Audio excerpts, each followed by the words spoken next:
Welcome back, everyone, to Global War 1914, Operation Albatross. This is the spring of 1917 for the Republic of China. Summer will be coming up next. And let's start by pulling some cards here for the Chinese warlord era. And our first one is going to be for the nationalists. Collect 2 additional IPP this turn. Ooh, fantastic. All right.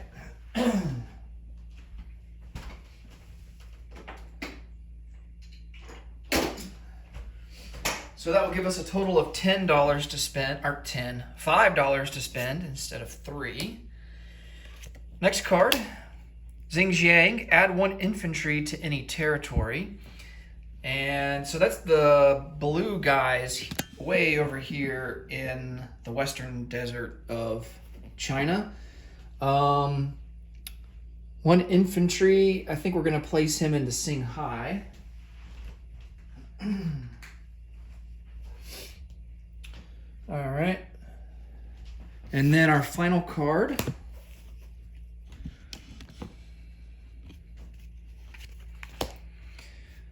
Shaanxi, add 1 artillery to any territory. I think that's going to go into Sichuan, where the mountain infantry and the 2 infantry are right over here. So that definitely doesn't bode well for the nationalists attacking Sichuan this turn. All right.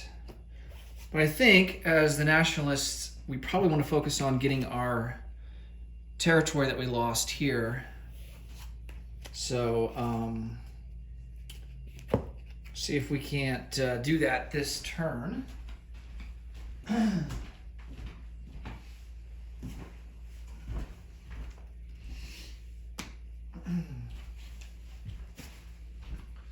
All right, let's come over here to purchases. We have a total of 5 to spend. We're going to spend 3 of it on an infantry. And then we're also going to purchase a militia. So I'm going to get a marker for that.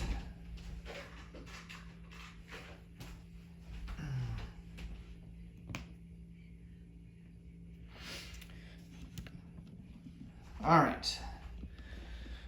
For combat,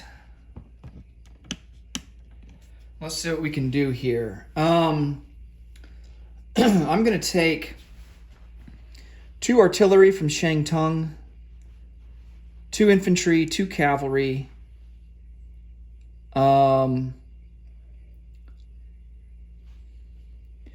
then an infantry from Quaichao, infantry from Kwangtung, and we're going to go all into Hunan.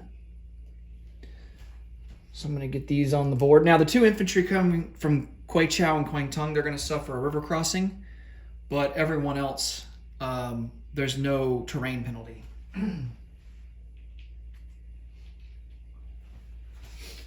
All right, and we got to remember the retreat rule for the nationalists.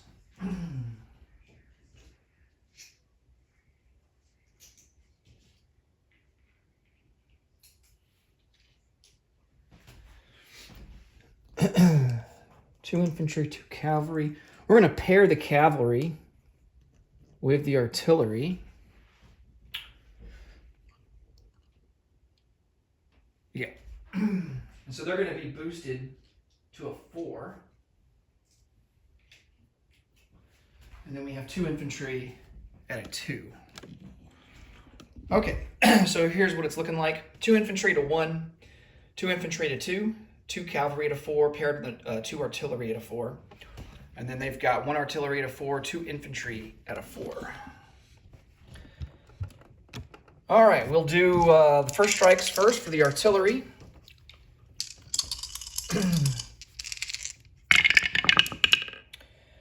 No retreats, and we do get a hit. The nationalists do. So they're going to lose their artillery. since he's already fired. Okay, we got 2 infantry to 1. Ooh, a hit. Nice. Kind of unexpected. Almost a retreat, but not quite. 2 infantry to 2. And almost another retreat, but lucked out there, but no hits. 2 cavalry and a 4. And, yes, there's the last hit that we need. So we are guaranteed, no retreats there either. We are guaranteed to take over, to take back, Hope, our Hunan. Keep wanting to call it Hope Hay, but that's further to the north. All right, he's got 2 defenders and a 4.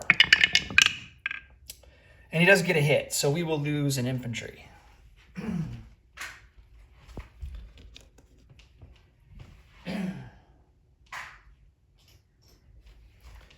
But we do take our territory back, and that will boost our IPP up to 4. We were sitting at 3. And now I'm going to get all these guys back on the board.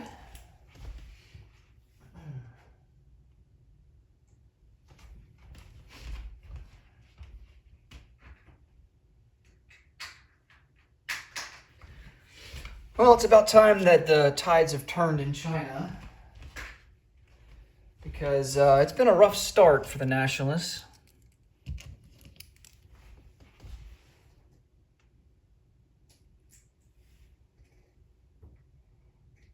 All right, so in Hunan, we've got 3 infantry, 2 artillery, and 2 cavalry. And I don't think we have any non-combat moves. So let's go ahead and place our units down. We're going to put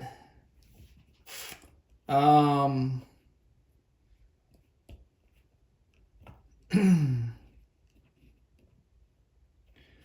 going to put a militia into Hunan, or Yunnan rather. Or do we want to do Shangtung?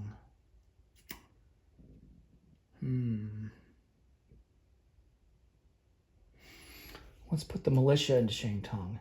Now, all of this, like China proper, is considered home country. So even though like Yunnan, Shangtung, Sichuan is not a part of original nationalist Chinese starting territory, it is still considered a part of Chinese home country. So we can utilize the manpower icons there to build units there.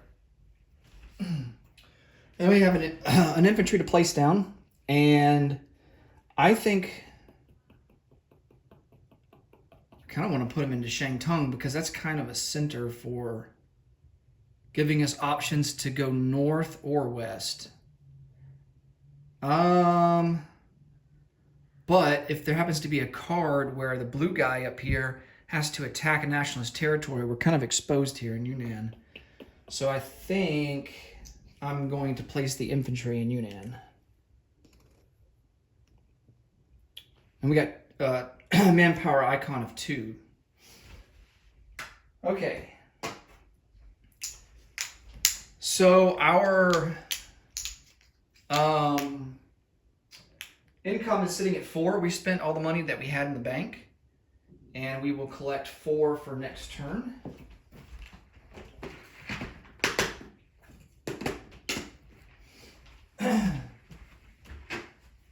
Now next turn, on the Chinese turn, summer of 1917, we will roll for the Chinese entry roll. And that will determine for the rest of the game if they're going to stay neutral. That will be at an 11 or 12. But anything less than that we roll, China will join the Allies. So we have that to do.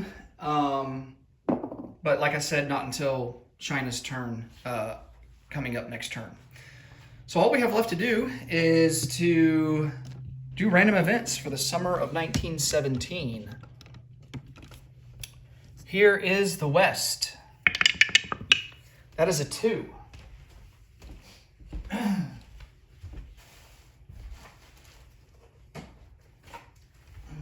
All right, let's see what we got.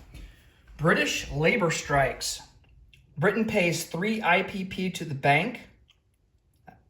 All British factories produce a maximum of 1 unit each this turn. All right, so our factory capabilities go up, but unfortunately we lose 3 IPP.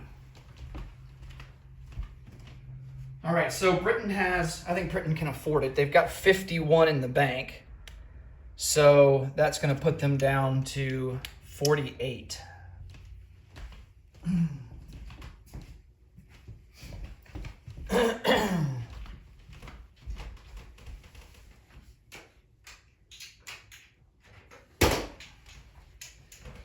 Okay.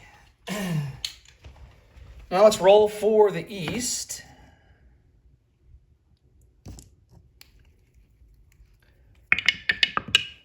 That is a 1.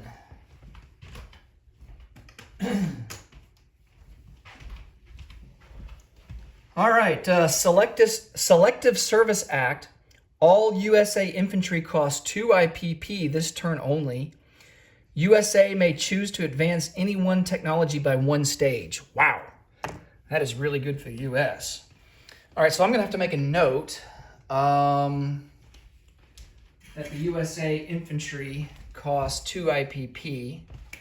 So let's see, summer of 1917, USA infantry cost 2 IPP. And now we got to determine what technology we want to move up. Improved construction would be good.